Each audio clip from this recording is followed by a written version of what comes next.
Bismillahirrahmanirrahim. Assalamualaikum warahmatullahi wabarakatuh. Terima kasih untuk bapak-bapak semua yang sudah hadir di rumah saya. Perkenalkan, nama saya Bung Dwi Famariski. Saya dari Universitas Nahdlatul Ulama Purwokerto, Prodi Peternakan semester 3. Di sini saya akan melakukan penyuluhan peternakan. Sebenarnya ini simulasi penyuluhan sebagai bahan untuk pemenuhan tugas dari mata kuliah ilmu penyuluhan.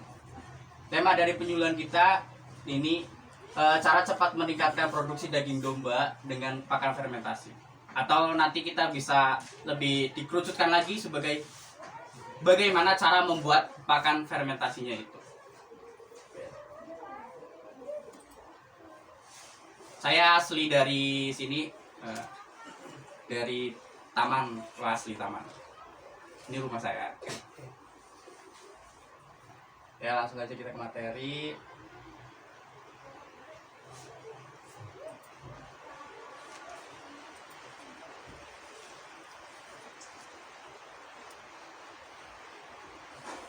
Ini temanya.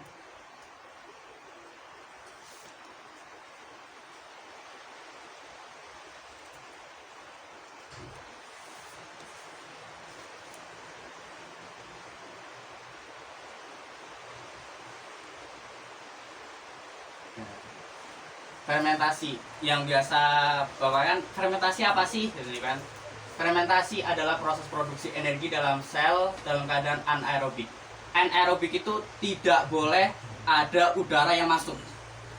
Itu tidak boleh, karena nanti kalau ada udara yang masuk itu akan menjadi racun buat si pakan ternaknya. Karena itu udah terkontaminasi bakterinya. Dari anaerobik itu nanti akan menghasilkan asam. Zat asam itu nanti yang akan mematikan dari bakteri patogen itu sendiri. Nah, bakteri patogen itu bakteri yang apa namanya?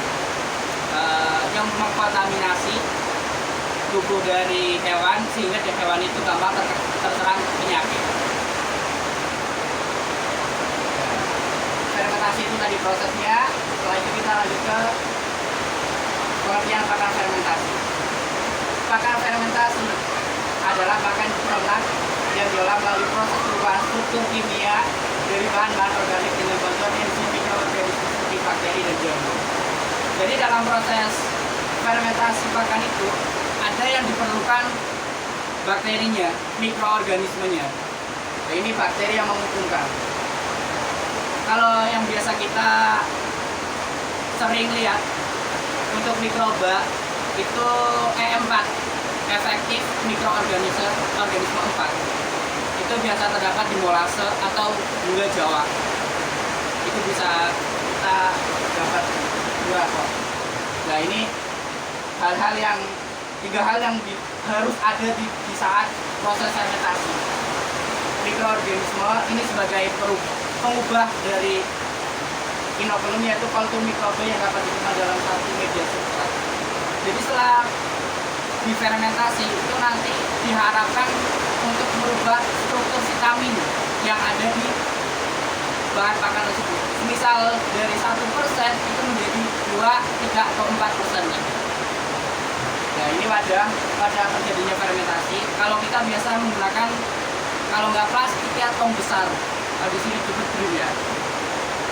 Substrat kita kan merupakan media tumbuh dan sumber nutrisi mikroba. Substratnya kita peroleh dari molasses atau tetes tebu dan dedak padi. Itu sebagai makanan dari mikrobanya itu sendiri. Lanjut. Nah, ini pentingnya teknologi pakan. Sebagai negara tropik, pakan kualitas rendah. Ya, karena di Indonesia itu negara tropik, jadi kualitas pakannya itu lumayan rendah. Jadi kita harus berinovasi biar bisa menciptakan pakan itu yang benar-benar standar dengan cara tadi pengolahan dan cara fermentasi dan sebagainya. Nah, di sini juga ya kan tersedia pakan yang musiman. Kalau musim kemarau pakannya sulit. Ya musim penghujan ini banyak banget bahan pakan asal limbah pertanian. Nah, ini limbah pertanian juga bisa dimanfaatkan. Contoh yang di sini Bang, yang sangat urgent, kulit kentang. Kulit kentang itu bisa dimanfaatkan karena kulit kentang itu sendiri mengandung protein serta karbohidrat. Ya, bahan pakan asal limbah industri. Asal limbah industri biasanya itu seperti wafer, roti-roti yang nggak kepake, yang nggak kejual, itu bisa dimanfaatkan.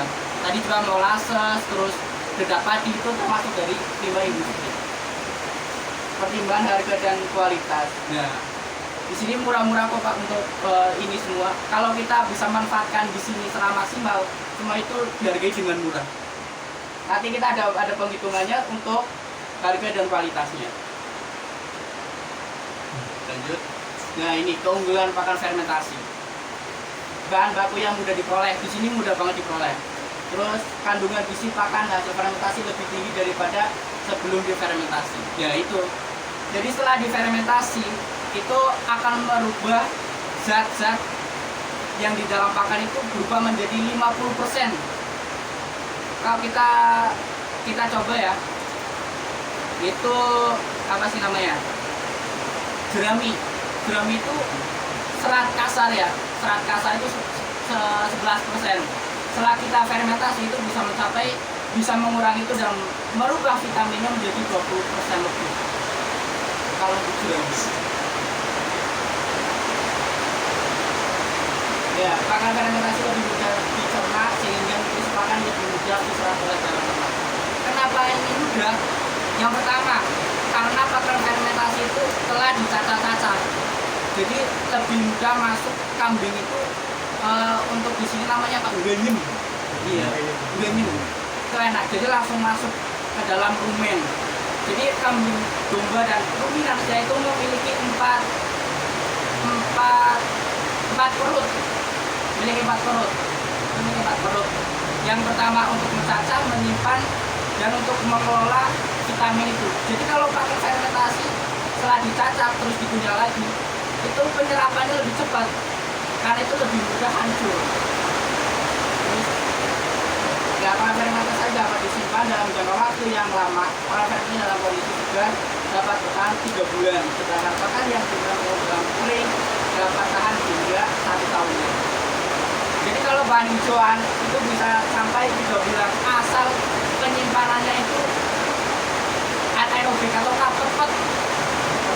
Jadi kalau yang ada di keringan itu bisa sampai 1 tahunan. Ya, dengan makan mengkonsumsi pakan fermentasi, resiko kontaminasi bakteri baik pada hewan ternak dapat di Indonesia. Kenapa? Nah, karena itu bakteri patogennya itu udah mati sama asamnya itu sendiri. Karena bakteri patogen itu takut sama asam. Bakteri patogen. Contohnya ya, bapak tipes, mesti sering makan sih asam-asam. Itu juga ya dari bakteri patogen Pak. Wah, gitu kan. Ya, bahwa kotoran hewan ternak dapat dikurangi secara gratis. Karena apa dapat dikurangi? Karena penyerapan dari vitamin itu secara menyeluruh. Semuanya diserap, yang benar-benar dibuang itu hanya kotorannya, hasil sisanya. Gitu. Ya. Ya, ini dampak negatif dari pakan fermentasi. Domba menjadi kurus karena terlalu banyak mikroorganisme yang tinggal di dalam tubuh domba. Kenapa ini bisa terjadi? Ini karena salah perhitungan pemberian dari mikroorganisme itu sendiri. Semua itu ada takaran-takarannya Pak. Jadi walaupun itu bersifat organik, nggak bisa satu domba itu dikasih 1 liter atau 2 liter, itu nggak bisa. Jadi semua udah ada takarannya. Terus mengalami defisiensi nutrisi, di mana akan membuat tubuh kembangnya menjadi terganggu. Ini karena itu tadi terlalu banyak mikroba, jadi penyerapan nutrisinya kurang. Penyerapannya itu kurang banget. Karena ini tadi terlalu banyak mikrobanya. Terus benar-benar berangsur melamban yang membuatnya sulit berkembang biak. Ini juga terjadi Kayak ini karena terjadi karena domba itu sakit tidak diketahui, sama domba itu karena belum terbiasa sama makanan, kadang dipaksa terus terserang banyak penyakit karena nutrisi yang tersalurkan tidak merata. Nah, ini nanti dijelaskan setelah slide ini. Nah, ini kenapa tadi itu bisa terjadi, karena ini satu macam bahan fermentasi. Jadi kalau kita mau fermentasi pakan itu nggak boleh cuma satu bahan. Contohnya gedebukan, kita nggak boleh pakai domba doang, harus ada campurannya. Terus tidak diberikannya vitamin dan mineral tambahan. Jadi sama, domba itu dengan manusia sama. Jadi kalau manusia tidak dikasih vitamin dan lain sebagainya, itu akan timbulnya gizi buruk, sama saja dengan domba. Makanya harus ditambah mineral dan sebagainya. Kurangnya bahan fermentasi. Jadi bahan fermentasi itu minimal 3 bahan fermentasi, 3 bahan pendukungnya. Nah, ini rekomendasi Ransu pengumukan. Hijauan 15 sampai 30 itu menghasilkan protein sekitar 8% dan energi 7,5 Joule. Konsentrat ini enggak ada. Konsentrat energi protein 15 sampai 30, 25, 9% sampai 20. Nah, ini nanti kita jelaskan. Lanjut. Nah, ini bahan baku dari untuk membuat pakannya tadi. Nah, pakan sumber seratnya kita bisa ambil dari hijauan. Hijauan biasanya dari rumput-rumputan, rumput-rumput biasa. Itu rumput. Nah, ini nanti yang saya pakai untuk simulasi dari ini, kita pakai rumput odot. Dimana rumput odot itu kadar lemak daunnya 2,72%, kadar lemaknya itu yang biasa di pertimbangannya itu proteinnya 14,35%. Total nutrisi yang dicerna per batang 62,56%. Itu dari rumput odot. Dan protein kasarnya 14%. Jebok pisang ini bisa dibaca. Bahan kering, terus protein kasarnya 3%. Jerami, wah itu malah serat kasar, protein kasarnya 80%, dan lignin dan sebagainya. Terus lanjut. Nah, ini sumber protein ya. Proteinnya bisa dari bungkil kedelai, bungkil kelapa, ampas tahu. Yang gampang di sini kita peroleh ampas tahu. Kita bisa pakai ampas tahu. Lanjut, sumber karbohidrat. Nah, karbohidratnya di sini yang banyak bekatul sama dedak padi. Jagung banyak tapi jarang digunakan. Kalau di sini, kalau saya lebih condong ke dedak padi. Lanjut. Nah, ini mikroorganisme. Mikroorganisme kita bisa dapat dari itu tadi, E4 atau yang lainnya. Sekarang banyak produk-produk mikroorganismenya itu.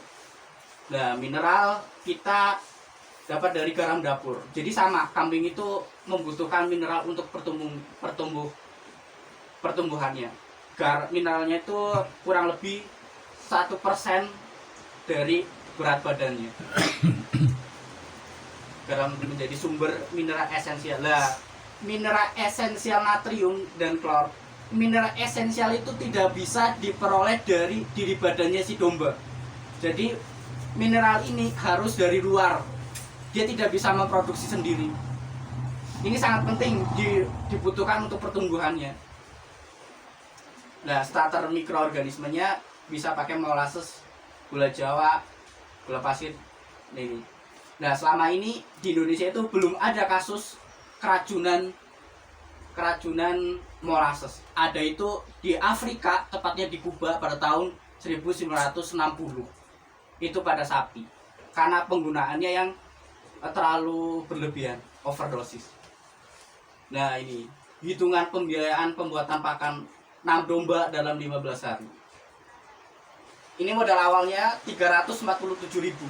Kalau kita belum punya tong besar atau dream, itu sekitar segini. Tapi kalau udah berjalan, kalau ini udah punya, itu hanya sekitar sini 57.500 atau 60.000. Ini karena dedak padinya yang terlalu yang banyak, itu sekitar 5-80 kilo. 5 sampai 8 kilo. Nah ini karena juga saya hitung molasesnya dihitung sama empatnya dihitung. Sebenarnya ini juga nggak itu karena kan kita udah punya pertama udah beli 25.000. 25.000 itu bisa dipakai berkali-kali. Empat. Nah dalam pembuatan ini sekitar 200 kg itu empat sekitar 50 sampai 70 mili atau 5 sampai 7 tutup. Garam dapur 1 bungkus tong besar. Nah ini saya juga hitung dari bensin motornya 10.000. Nah ini tuh selama 15 hari. Kalau dihitung secara manual 6 domba itu dalam 15 hari membutuhkan berapa karung? Sekitar 30 karung. 30 karung, 30 per 10 aja deh untuk biaya transportasi motor, berarti 300 kan ya, setengah bulan butuh 300. Jadi kalau pengen fermentasi sekitar segini. Ini kan bisa dibuat sekali, bisa untuk 15 hari. Saya lanjut. Nah ini bahan-bahannya, nanti kita langsung ke how to make. Nah ini cara membuatnya. Ini cara membuatnya. Pertama ini kita siapkan dulu ini rumput odotnya. Rumput odot. Rumput odot terus kita cincang di halus-halus kecil-kecil ini untuk mempermudah penyimpanan dan pencernaan dari si dombanya itu. Setelah dipotong itu dilayukan 2-3 hari. Itu untuk mengurangi kadar air. Dilayukan dulu. Oke, lanjut. Nah, kita racik cairan starter mikroorganismenya. Untuk 200 kg kita butuh molasses sebanyak 500 ml.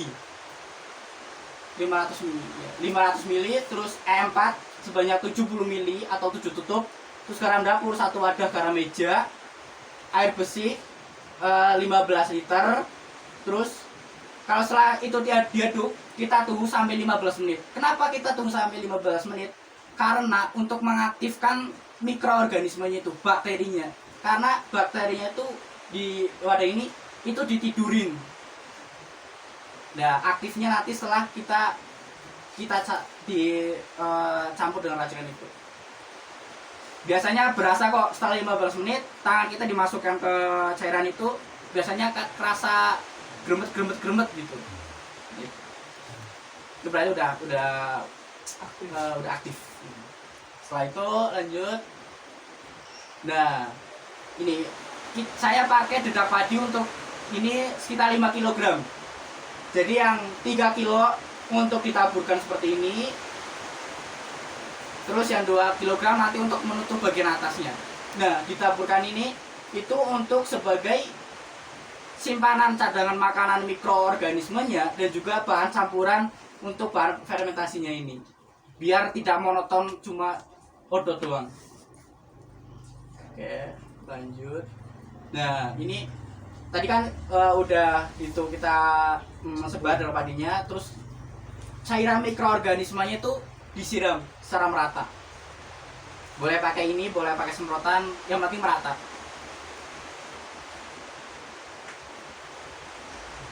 Lanjut. Nah, setelah disiram kita campur, diaduk-aduk lah, main enak.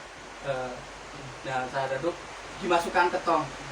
Nah, usahakan masuknya itu secara padat. Jadi boleh diinjek-injek. Nah, dipadatkan itu diinjek-injek. Itu biar padat itu untuk mengurangi udara yang masuk. Jadi proses fermentasinya bisa berjalan secara lancar. Nah, setelah diinjek-injek terus dikasih dedak padi di itunya, di sela-selanya. Itu juga untuk mengurangi dari angin yang masuk, udara yang masuk. Nah, molasesnya jangan ditaruh semua. Itu setelah ditabur padi dikasih molasses lagi. Itu sebagai barangkali mencampurnya kurang, kita campurkan lagi. Terus lanjut. Nah, ini udah selesai, udah udah diratakan semua. Nah yang tadi yang sisa 2 kilo itu untuk menutup di bagian atasnya seperti ini, ditutup secara benar-benar rapat biar udara itu nggak masuk. Nah, ini saya pakai 3 lapis berarti. Yang pertama plastik pertama, terus tutupnya ini yang ketiga. Ini pakai drum 250 liter. Nah ini diperam selama 1 bulan, kurang lebih 1 bulan. Itu untuk benar-benar vitaminnya itu udah berubah jadi 2%. Iya 20%. 100% dulu. Nah ini ciri-ciri pakan fermentasi yang matang.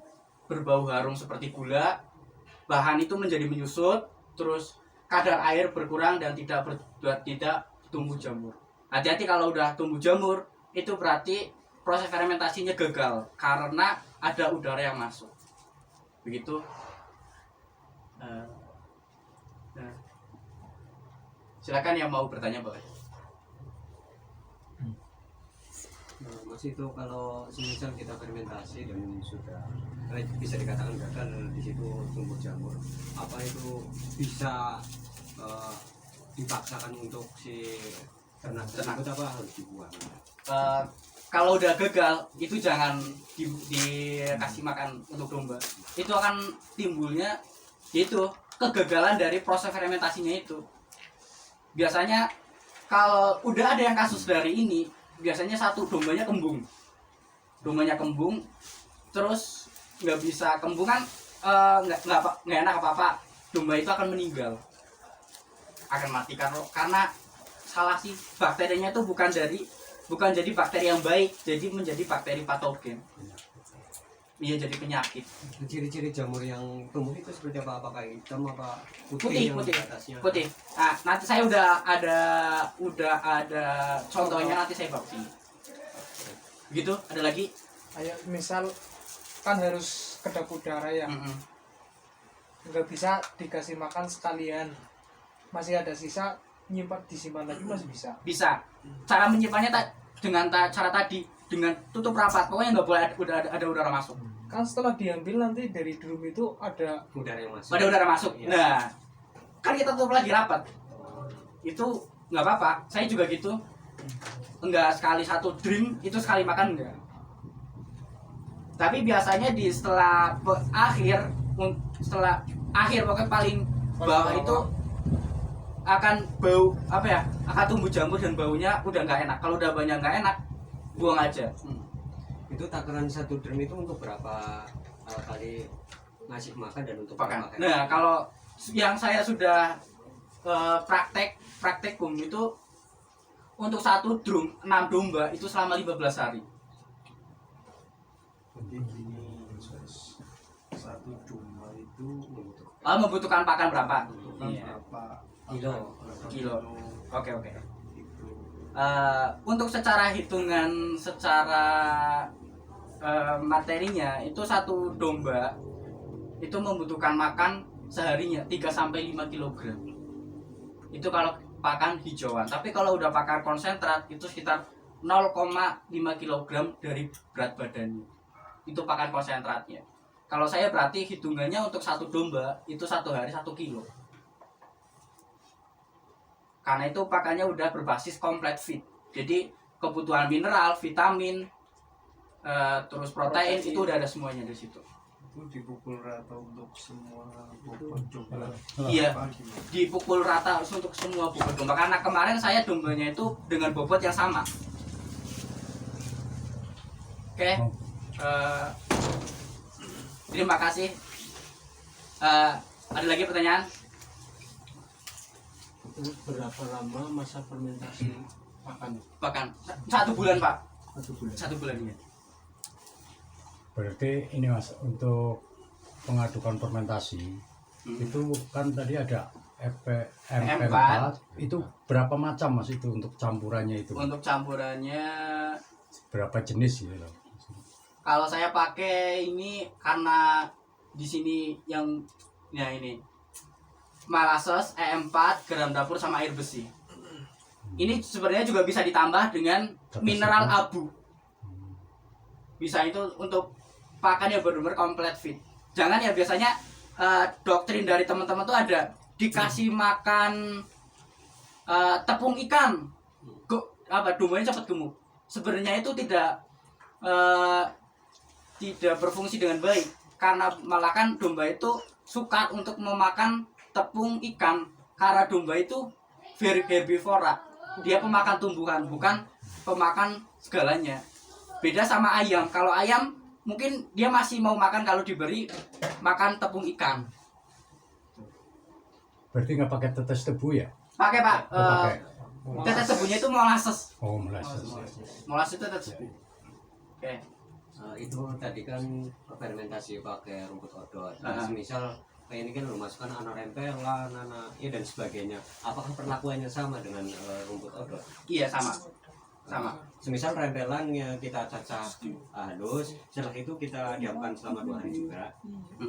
Oke. Oh, kalau untuk rempelan saya udah pernah praktikum ya.